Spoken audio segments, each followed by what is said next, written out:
Hey there, Chris Fonsi and Greg Ruiz back again to talk about the very last topic in our API design session, common design problems. Probably one of the most important subjects, actually, because these are some of the things that you've actually seen out there in the wild, right? Well, these are good things to talk about, definitely. I mean, they do represent problems that I've seen, in working with customers on API design. And, they're definitely things that people run into on a pretty regular basis. One in particular, caching, which we'll talk about in this series, is one that obviously is of pretty significant importance when working with APIs. Absolutely. So we'll talk about today, first and foremost, transactionality, which is a topic that a lot of people struggle with in API design because particularly if you're used to working with SQL databases and J2EE servers and so on, you're used to this idea that you can begin a transaction and you can do a whole bunch of stuff, and then when you commit the transaction, everything is done. Well, APIs don't exactly work that way. Not exactly. Not exactly. So, there are some strategies you can use to kind of get around that.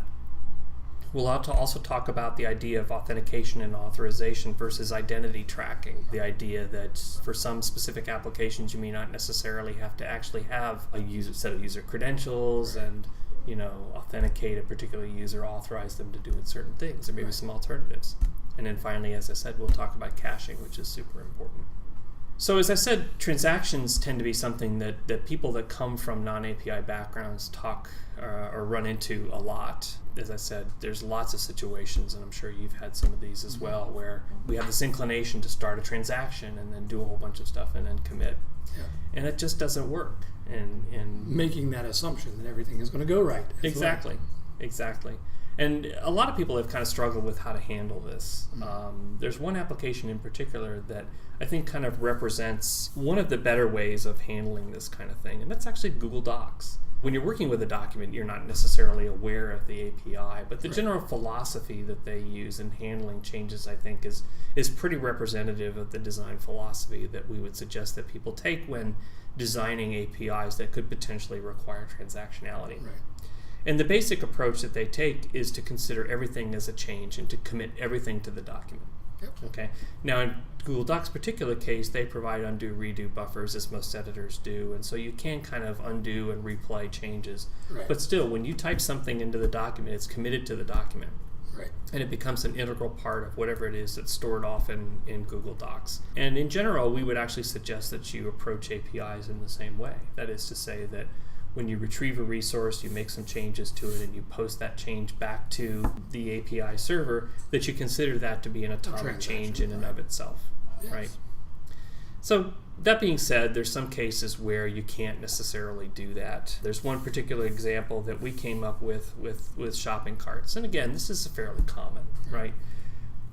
Philosophically, I guess there's one specific way to think about this where you can kind of avoid some of the transactional pitfalls that people might run into. So if you create a cart, for example, that cart can exist as kind of a temporal object, if you will. It's transient, it belongs specifically to the session, if you will, the interaction that you're having with your particular end user and with the API, but it's not necessarily something that needs to be committed to a database, for example, or something like that. And so you can just consider this cart to be a container into which you will throw items because the cart is considered to be kind of transient in nature. Right. The biggest thing that could happen is, oh, whoops, I didn't actually create it. I can just create a new cart. Right. It's not a big deal. Right. And then when you've actually got your cart full, the point at which you go through a checkout process, that's the transactional part. Right. And obviously there's some ways that you can save carts and so on. You can store them in cookies, which aren't really, particularly good for APIs, but some people use cookies in conjunction with APIs. You could conceivably store the cart, but when you really think about transactionality in the classic sense, using an approach like this where you're using kind of a temporary entity to accumulate information and then you're committing the whole thing together in one fell swoop is kind of the way to go. We were sort of talking about that offline when I was mentioning one of my applications, but it ended up having 4 different calls, and I wanted to create an API to sort of, obfuscated all of that, created that facade, so I didn't have to worry about all those things going on in the background. Right. And then that final, when everything was done, okay, now we commit. Yeah. So there's that transaction. Yeah, and this idea of having 4 different API calls that you're trying to orchestrate brings up kind of an API implementation topic, if you will.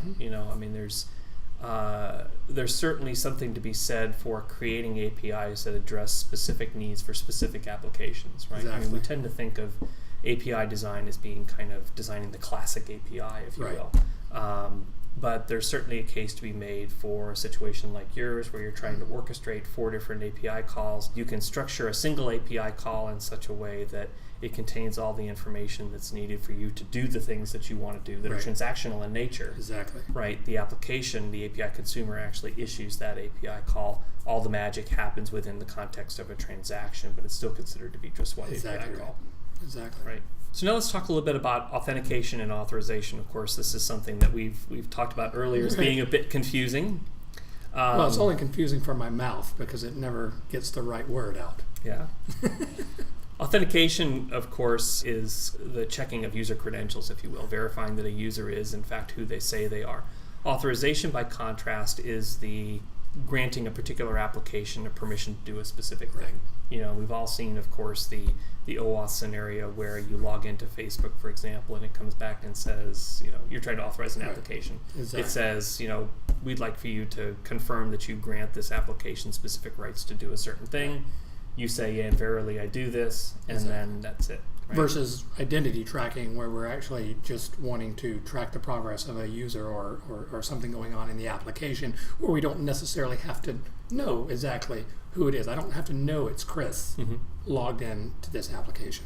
Yeah, and identity tracking is, as you kind of pointed out, is not necessarily specific to a particular user. Right. I mean, let's take a typical scenario of an HTML5 widget. Mhm. Okay, you build a widget. It's got a certain set of functionality. You can assign it an API key so that you can uniquely identify it as it's being used, and then you distribute that to various partners and so on. Right. So maybe you give each partner a different API key so that you can track who they are, so that when requests come in from this HTML5 Yeah. widget, you know exactly Exactly. what partner is issuing Right. them. And that's got a lot of value. I mean, that information can be fed into a data warehouse. It can be used for crunching to analyze API usage and identify, you know, partners that are doing better than others or Right. whatever the case may be, right? But there's no user. And you don't really need a user in that particular case because you're actually more concerned with just understanding the usage of the widget, Exactly. right? So using user credentials and something like OAuth, which is relatively heavyweight, is great for authenticating users and authorizing users and applications to do certain specific things. But if you don't really need that, then just using an API key, embedding that in an HTML5 widget and distributing that to different partners with different API keys may potentially be the way to go. Absolutely. The thing that people get concerned about when they do this, though, is the fact that, particularly with HTML5, where you can actually look into the source code and you can see, hey, there's my API key. Right? Exactly. And so in order to use identity tracking in that particular way, you kind of have to adjust yourself to the possibility that API keys could be compromised and so on. Certainly possible, certainly a concern in certain specific cases, and if you're really concerned about that, then maybe doing identity tracking in this particular way isn't the right application. But right? then there's always that option that you can offload that to a server-side action and, you know, not have that visibility. It's sort of what I was talking about with that API proxy. You know. So caching is one of those topics that is both exciting and super scary, because if you go through and read the HTTP caching specification, as I unfortunately did several days, it can be extremely confusing. At the most fundamental, you can break HTTP caching down into server-side caching and client-side caching. Right. And I think, at least in the experience that we've had, most of the real benefits from caching come from server-side caching, where your back-end application, for example, can tell some caching proxy what the cache duration might be for a particular object, when an object expires, or whatever the case may be. Yep. And so if you're able to leverage that between your back-end system and a caching proxy, then you have the ability to give your back-end the control over storing caching, or storing information, and how long. So that centralizes that control in the application, where application developers have control over it, as opposed to requiring some sort of configuration elsewhere in your system, wherever that happens to be. And if you look at the specification, there's actually a lot of different ways to handle it. Probably the most common that you'll see will be, first of all, the cache control directive, which has a number of different settings that allow you to control the management of private versus public caches and so on. Probably the most significant parameter that I personally have seen has been max age, which gives you literally the maximum age of a cache entry. So super straightforward. Expired header, of course, is also really straightforward, where you can set an explicit date at which particular cache entry will expire. So very, very simple to use. The only problem with that one is you have to update that each and every time you want to change. True. Yeah, but I think when you're caching something and you store that date along with the cache entry, as we would in a case like this, then once that cache entry expires, it's gone. If you ever update it, you would invalidate the cache entry, create a new one. Caching proxies have logic in them that handle stuff like that. Exactly. The other one that we actually see a fair bit of, or at least have heard a lot of interest about, let's put it that way, is e-tags. And the servers, of course, can generate e-tags and associate those with entries that are to be cached. See, this is one I'm not even familiar with. So yeah, this is a very confusing topic for a lot of people, and I don't know that it's necessarily in the scope of this particular conversation to get into the subtle nuances of how e-tags work, because there's actually a lot of kind of background logic behind this. But the gist of it is that you have the ability for a server-side system to provide an e-tag for a cached object. That e-tag is stored along with the cached object itself. And then a client application that wants to gain some insight into whether a cached version is available, for example, or not, can use the if match and if none match headers to indicate to the caching proxy whether or not it should return. Right. And so there's some flexibility there, and if you use e-tags, for example, then you can actually avoid round trips to the back end, because if there's a cached version available that matches the e-tag, then the proxy can return back something like a 304 not modified status code, which basically says nothing has changed, use whatever you have. Exactly. Right. Okay. And so that can actually have a lot of benefits. Yeah, right? I can see that.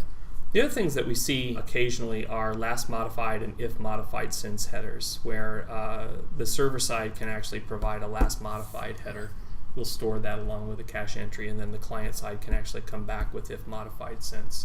And if the dates align in such a way, then request or just use the one we got. Yeah, you can just tell the client to use the one you have, say 304 not modified, and it's all good. So that's a very, very short summary of caching. Not that I would necessarily recommend to go back and read the specification, but it's certainly worth spending a little bit of time to understand e-tags in particular in a little bit more detail, and to take advantage of some of the server-side cache control headers whenever you possibly can. And with that, I think we've actually exhausted just about everything that we could think of in terms of basic API design and strategies and best, or at least good practices. Good practices, yeah. I think there's actually a lot of things that we could talk about. There's a lot of subtle nuances to design, and some of our friends have gotten into all sorts of philosophical discussions around API design and so on. So, it's kind of an interesting topic. It's and the best thing is, if you're interested in this, we've got a whole lot more courses that we are lining up to dive really deep into API design, implementation, and testing, I believe, and all sorts of good stuff related to APIs. Right. Absolutely. So with that, thank you very much for your attention. We hope that you've gotten a lot of good information about this. We look forward to your feedback and hope to see you soon. Take care.